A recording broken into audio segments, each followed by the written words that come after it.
Hello, everyone, and welcome back again to the Joshua Chris podcast. I'm here with Peter. We actually had a previous episode where he walked us through his journey, and he gave advice, to aspirants out there.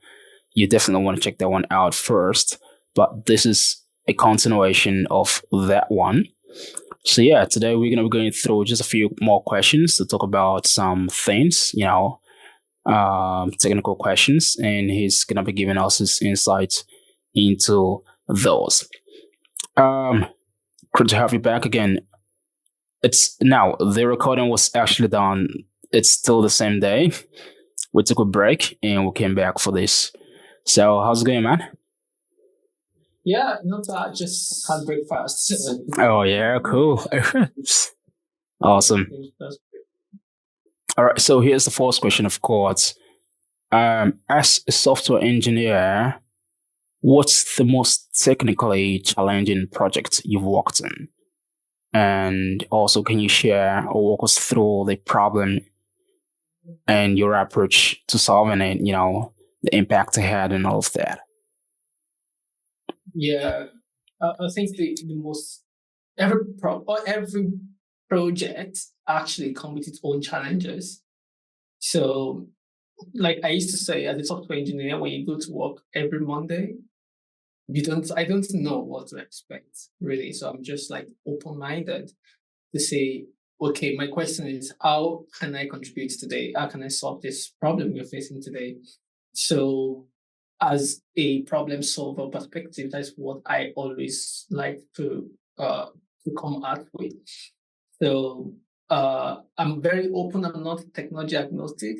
I'm technology agnostic. I mean, like, I'm not married to a particular technology. I see technology as a tool to solve problems. So, whichever tool solve the problem for me, I think it's what I'll go with. So, on the background of that, I would say that uh, the one of the most challenging problems I worked on is actually building a real-time map. Uh, it's because it's totally a new area for me. So, we've created websites or applications that you just have to like embed a map just for address and stuff, and that's it. But now you are building an experience that is totally map based, like users, and that was when we're building these solutions that show real time flooding on the map. So we have to show locations. You have to be able to render real time floods. It's just like what you see on these weather podcast TV shows, and you see all of those things moving, the heat map, it's like stuff is moving here and stuff. And you have to do that. Those are like animations on TVs, which is like easy to do. But this is like a real time on the web. It has to be fast, it has to be responsive to the user. People can move along different locations, and then you have to recalculate all of those things. So I think that was the biggest challenge for me. And also because up to that time, just like I said, I've worked with Mark just very sparingly. So I need to learn new things. So when I started working on the project, the first thing I started to do is to research how can I work with Map even much better. So, and also at the time we were building on Gatsby framework, and Gatsby was built on React. And then, using JavaScript application with React have some kind of difficulties because React has a way in which it works, and it has its own virtual DOM and all of those things. And then you have this map that you need to render, and you usually let React be aware of it so that you can work with it with all of this reactive stuff. So it brings a different layer of challenge to it. So yeah, that's like a lot of learning, a lot of hacking also, because you just need to get it to work because they are not like tailored custom solutions that are ready for you to use on that aspect. And also it was a stretch of learning for me.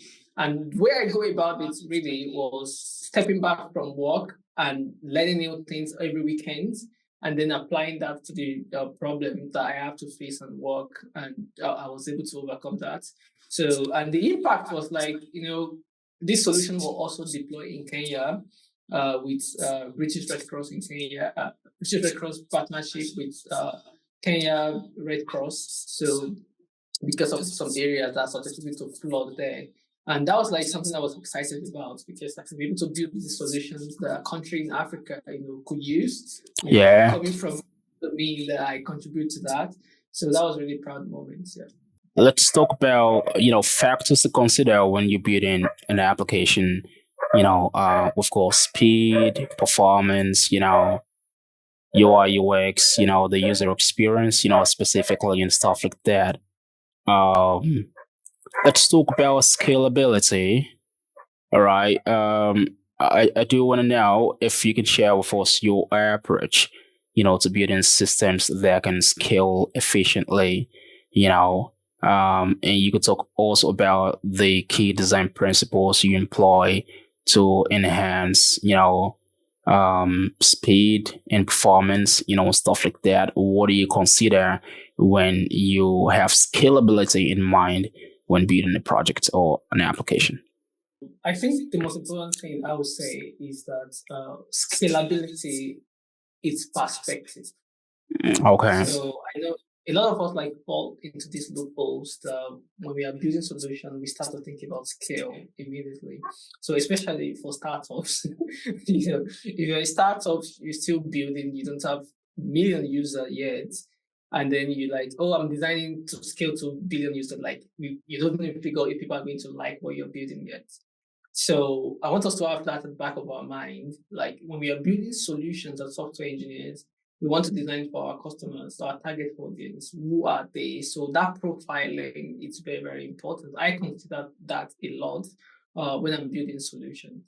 And one essential principle that I use is make it work first. So make it work and then make it better and then make it fast. So because the idea is that as software engineer, we just want to put something in front of our user that actually solve problems. So the first time is that, let's say, for instance, typically I'm building a checkout form. If the checkout form can actually process checkout, why do I need to start designing scalability for that piece of software that is not even solving the problem that user needs? Oh yeah. So the first thing I want to do is, does the checkout work? Can the user put something into cart, put their credit card, and then check out, and then it works? So when that works, then I want to think about how can we make this solution better? How can we process 20 million concurrent users on this application faster? So that's the next stage I want to think about. And then the third stage is how can we make this experience super fast for the user itself? So that three principles is what I think about. So and the other thing in terms of like performance, scalability, and stuff like that is performance is about user experience. So and we can make application feel performance for users in the way we design that experience for them. Like for instance, if you're on the checkout button and you click on checkout and the button doesn't give you any feedback about what happens, and you're just like, oh my God, I've just put my credit card on this platform and I click on checkout and nothing is going on the screen, just like that. Mm. And then most users just quickly refreshed or Yeah. or click the button multiple times and then they are charged twice and stuff like that. So performance is a factor of user experience. You want to give user feedback as quick as possible. So I like the principle of optimistic UI response in such a way that when users click a button, I want to give them feedback immediately as for what is happening in that button. So people can have state like, okay, your checkout is submitting, is processing, is submitted already. Like users are getting that feedback and they have that feeling of, yeah, something is happening. They are not agitated. They feel like, wow, this is super fast. Yeah. So even though all of those queue is you just trying to process a lot of processing behind the scene that the user don't care about, but the user just feel like, yeah, this thing is talking to me. So even though it takes like 2 or 3 minutes, they won't care because they are looking at it. Oh, now it's submitting, now it's processing, now it's doing this. So because they are getting that engagement, and holding their hands through that process, they feel like, wow, that website is really responsive and super fast. So I think one of these things that I learned, principles I learned, is from the creator of this web platform. I can't remember, but I think they created this quick framework. So quick framework is like borrowing a lot of stuff from React, which I think is really, really great. But the basic principle of it is just that giving that user instantaneous response when they make a action on your website, give them that feeling of your application. It's really fast. So when that comes to like scalability is in two phases. You're talking about your website being able to scale to millions of people, and then your application code also being able to scale to contributions from a lot of users too. So they are different with, and this, engineering have different principles that people are like, okay, the team are getting bigger. Maybe we have a monolithic code base. Can we split it up into a macro backend or a macro front end so that different users can work on different parts of application without blocking each other? So all of this is about growth. So when you're starting to add more engineers into your team, then you can start to solve that problem of team scalability and your code base scalability. But then for the user scalability, depending on the software, because these days, we have the cloud, right? That just like make orchestration and deployment of servers super, super fast. So for me, I think in 2024, scaling to millions is not really a problem of any software company right now. Even if you are just one man team, you can actually scale to millions. Because number one, we have AWS, we have Azure, we have Google. Compute cost is getting cheaper and cheaper every day. Like we have serverless framework. I always recommend serverless framework or serverless architecture, because the idea is that it helps you to be able to scale without really thinking. And you don't have to think about servers so much. Like you can handle DevOps yourself, and then you can have compute scale up and down just based on resources. So I think that can help like a lot of organizations. It's not just for startups or indie developer. Even a lot of big organizations are now using serverless because they just don't know how to think about server so much. So when there is 1 million people on your site, the server just automatically scale to 1 million users and give them that provision. And then when those users scale down, the server just automatically scale down to the 0 users. So you are paying for exactly what your user use. So you're not like provisioning server. All right. And you're not sure that people are going to use it. Yeah, cool. Okay, so let's talk about that was really great. Your perspective there was great. Let's talk about adopting new technologies. I do want to learn from you. What are the factors you consider, when deciding whether or not to actually introduce new technologies into your stack or into an existing application? Yeah, so I think that's a very good question. Thank you. Applying new technology, because there are new things like, for instance, let's look at the JavaScript ecosystem, because that's where innovation happens so much quickly, so fast. And they just like 1001 frameworks. So new meta framework is coming up every time. New state management framework is coming up all the time. New styling library, new theme and stuff like that. So we're just like spoiled for choice these days, which I think is great for the ecosystem also. And just because there's just like a lot of talent in the industry these days, and people are contributing to open source.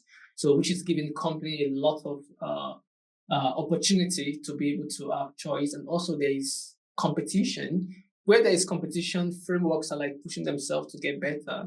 And then we are the one that gain from all of these opportunities, organizations, businesses, end users at the end of the day. But what I would advise for users in adopting new technology is that be patient, So, we used to have this conversation that PHP is dead. And every time someone tweet another PHP is dead, and then you see barrage of no, you can't say that and this like that. The last time I used PHP was PHP 4. even though I don't use PHP like that on a daily basis, but I still follow up the ecosystem. I love what they are doing at Laravel, like bring back the framework to life, and it's really great. So, but what I would say is that focus more on solving your user's problem. And when you look at the user problems and the use case you're trying to solve, you want to make decision based on what technology best solve this problem. So there are some problems that JavaScript solves so well, especially when it comes to IO kind of problem solutions, chat, real times and stuff like that. But when it comes to like compute, processing and stuff like that, JavaScript doesn't shine there. So we have other programs that actually are very good at compute and stuff like that. So you want to look at those decisions to be able to make your technology choice decision. Even within the JavaScript ecosystem, for instance, also, let's say a typical example, we're going to read a front-end application. So for me, I want to look at there are different technologies that are out there. I want to look at the support of that technology. So the community contributions to it. So you don't want to use a software that 2 years down the road and the user is like, oh, so sorry, we can't continue to maintain this software. And then it becomes like a deadbeat in your code base. So you have to maybe probably rewrite the code or you have to continue to invest to maintain that code yourself. So one of the metrics I use is look at the NPM downloads per week, look at the contribution in the community, look at the backers. So that's why you see that today a lot of people use technology that have like company backers to. If you look at React is fully backed by Facebook. They are using it in their own architecture, in their own stuff. The same thing with Angular. Angular is used by Google in a lot of their products. Flutter is used by Google. Is even the Dart language is 100% supported by Google and stuff like that. So you see that the community is there. And Node.js right now, Node.js also have a huge organization community. There is even a steering community for Node.js. So we all know that okay, Node.js is not going anywhere soon. So that confidence in the community, that confidence that this there's a lot of contribution, there's a lot of downloads. Those are the things that I use to be able to make my technology decision for a tech software that I can rely on for a foreseeable future. Awesome, awesome. I was actually gonna talk about um you know speed, balancing speed and quality in development, but I think you pretty much touched that aspect a little bit. But yeah, that was really beautiful actually. Speed in terms of like user experience or in speed of software engineering. Yes, speed in actually getting these features built and stuff like that, and delivering the project and stuff like that. But then previously you talked about, you know, being specific as to how does this work, and you talked about lots of things there. So yeah, that was really good. So a couple of questions here actually. Let's talk about mentorship and learning. So we do know that for senior developers, mentoring juniors is often a key responsibility, right? What's your approach to mentorship, and how would you ensure that you effectively helping junior developers grow while balancing your own workload? Yeah, I've had experience personally as a junior. Okay. And I was a Python developer. So we have this Python community in Nigeria at the time. So I was also part of it. And I reached out to the senior engineer. He's an amazing guy, very respected in the Python community. So you do full stack, right? Yeah, I do. Yeah. Okay. So Is there sorry, okay. sure. I was gonna ask, is there a time where you're working on the project and you're like, I just want to do the front end right now. I just want to do the back end. Do you have such scenarios? No, it's not based on that's what like it's not I'm more agnostic, right? So Mm, I don't really do stuff like based on what I just want to do. mm, So more like how can I contribute?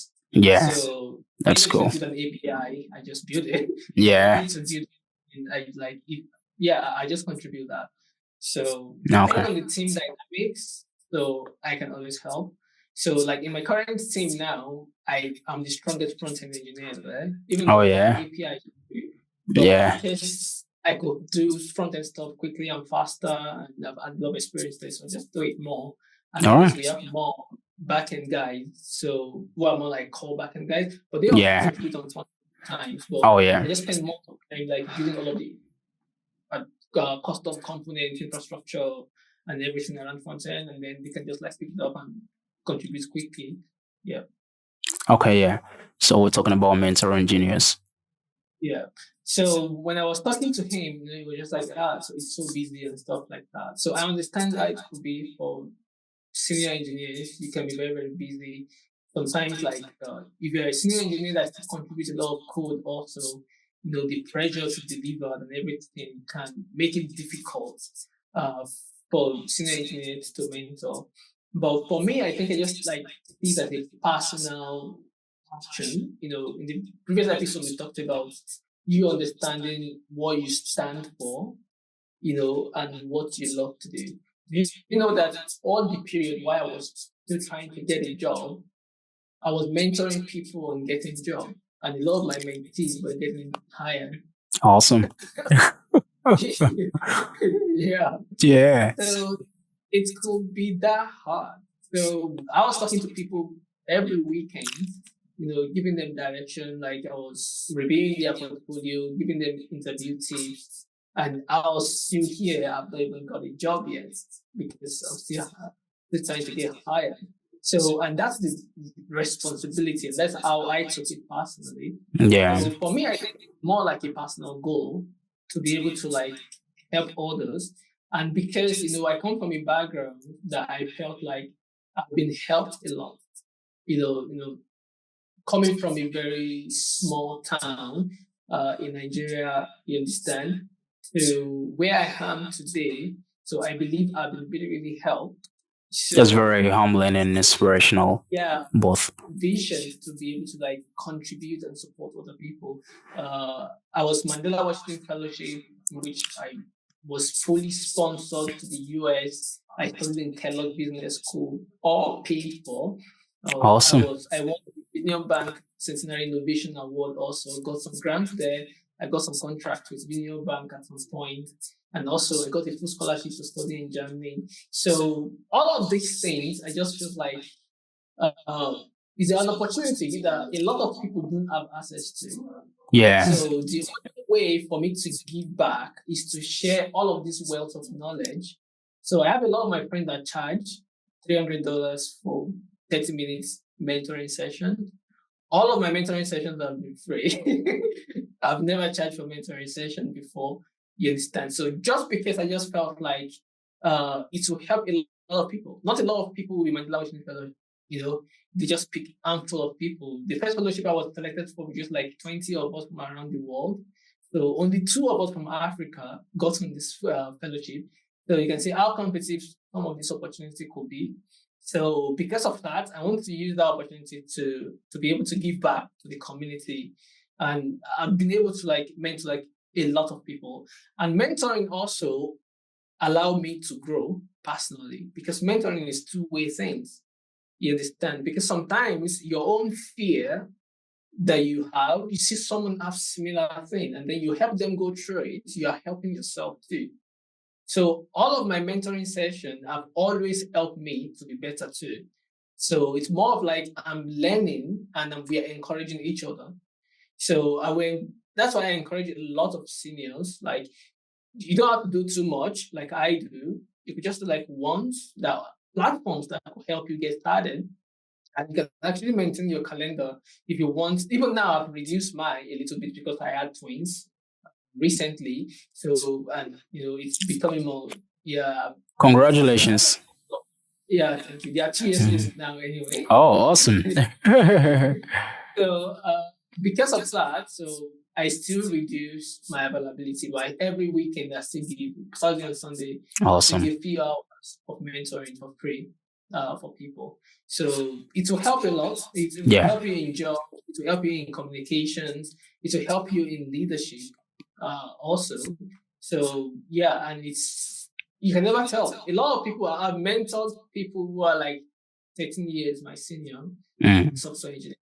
So Yeah. mentoring is not about you talking to someone that like below you. Sometimes you are in a position to mentor people who are like ahead of you. So this Yeah. person is more like a principal software engineer, and Oh, he was my mentee, and we have an amazing session together. yeah. That's great. So and that's what it is. Cool. Yeah. Cool. So, I mean, that's really cool. Well, we've got a few minutes to go. Let's talk about more things. Let's talk about collaboration, with product and design teams. We do know that effective collaboration between engineers, product managers, and designers is key to successful projects.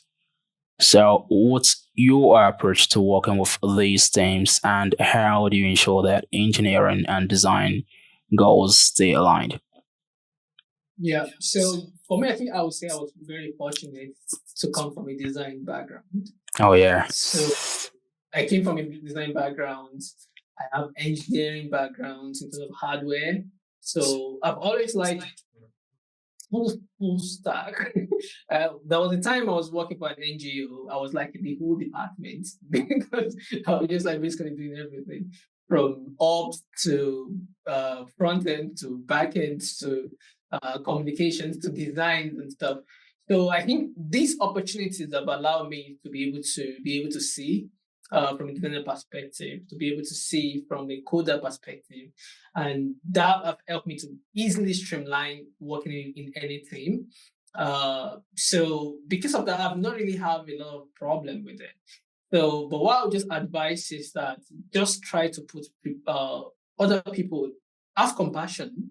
So if you're a compassionate person and you can put other people in your own shoes, it will be much more easier for you to be able to see things from their own perspective. And also, I think constructive criticism. Also, like, how do you want to be? How do you want to get feedback that you won't be upset? Yeah. So think about that and give feedback to other people like that. Where we have friction is sometimes, this ego we have in the tech space because the designer just designed this amazing glass buttons that Oh, is yeah. bright and shining on And paper. the front end developers aren't smiling. Like, come on, we can't achieve this without them. Like, we can't do this. And yeah, no, this looks so cool. Those so scripts and stuff. Oh, yeah. And it's like we gotta do it. Or the designer, achieve in a way that no, this is not what I designed. We can't. Oh, yeah.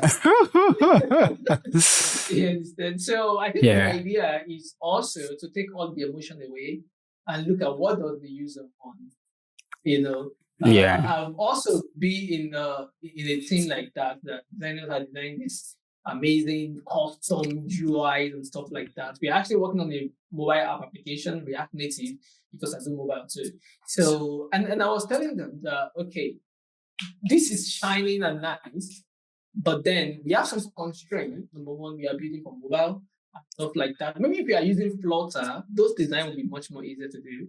But React Native is really flat and like it has some responsiveness on like user interface responsiveness on React Native is a little bit laggy. I think now the new React Native have fixed a lot of things now. I think Oh, building some best stuff on React Native would be nice. cool. So and I was telling them that and number one, we are a startup also. We need to make these things work. Yeah. We need to look at the constraint of the technology that we are using, and then we can use that to be able to build what we want to build. So because Okay. it's easier to use native stuff now, without re-engineering things, and that actually allow you to create a proof of concept quickly. So, but the designer doesn't understand. Sometimes I then started to introduce some kind of like design and developer kind of training. Oh, So yeah. because when you have that kind of conversation, like there are design systems. Some designers don't even know that Yeah. design systems Yeah, I And think, apart from yeah. this, designer on the team was Hmm. actually a graphic designer Okay. and not a UI UX Yeah. designer. Was a graphic designer transitioning into designing UI. Yeah. Yeah. So that knowledge gap Hmm. is there.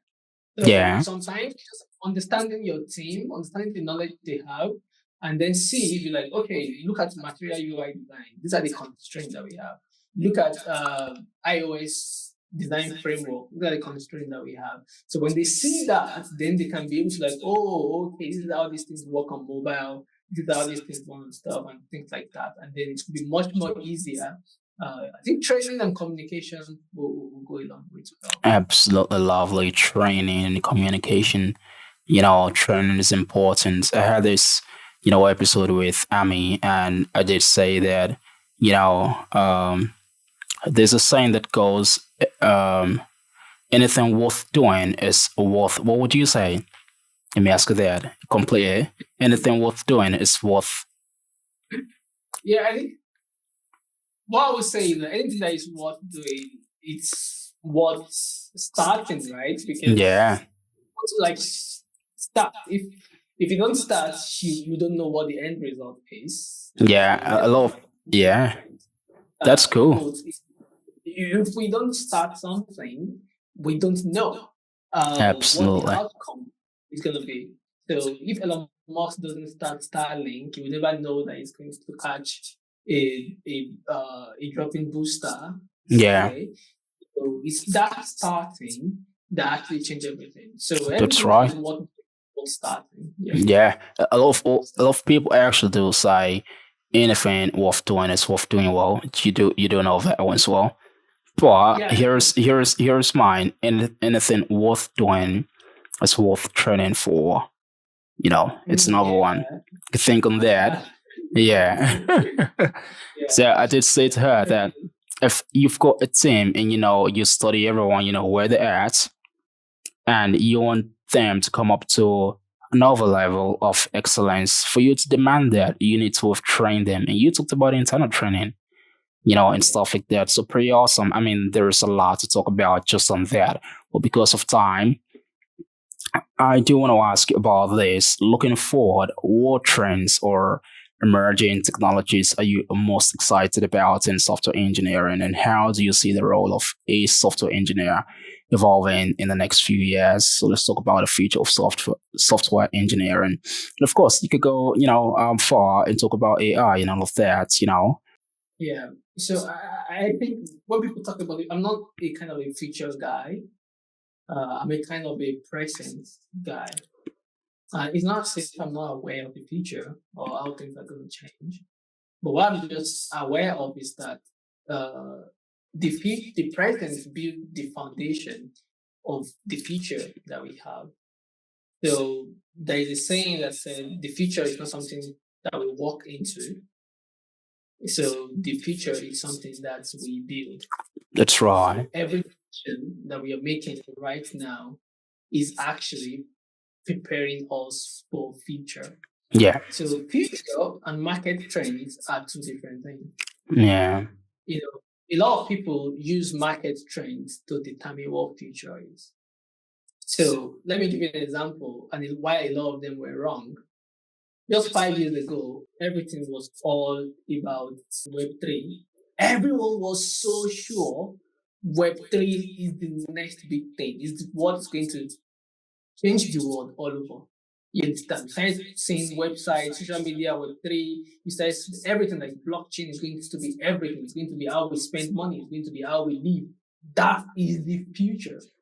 But if you look back right now, it's not really the future, it's just market trend.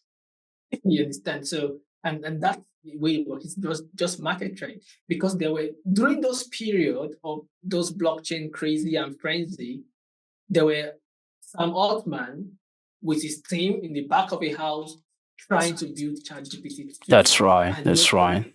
That's a good could point get it. there. So imagine Sam Altman was like, "Oh, let's teach this ChatGPT. Everyone is building blockchain technology. Let's do this blockchain. We might not have ChatGPT today, Hmm. but he That's was right. building that at that time when nobody cares. until he released ChatGPT 2 to the world, and everyone was like, "What's going on?" Changed That's right. everything. That's And right. then released the 3, it took internet by storm. Yeah. And that moment in time defined a new future. But it's not the future, just defined a new market trend. Yeah. Everybody knows, like, what are we sleeping on? And then, like, Oh everybody yeah. starts to cater to be part of this trend again. And then the market adjusts to that. Immediately now, if you have dot A, like I've talking to a lot of organizations investing in everything. Like, do you have what AI features do you have on your product? That's what they're concerned about.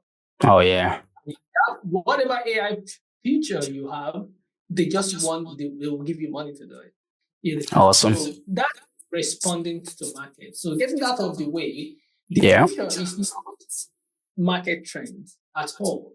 The future is now. So that's why I advise tech people be grounded in the foundation, in fundamentals. Okay. You're grounded in fundamentals. There is no future to rush into. It is Yeah. now. We need software engineers now. We need coders now. We need Python engineers now. It doesn't matter how you redefine the job. It doesn't matter. That's cool.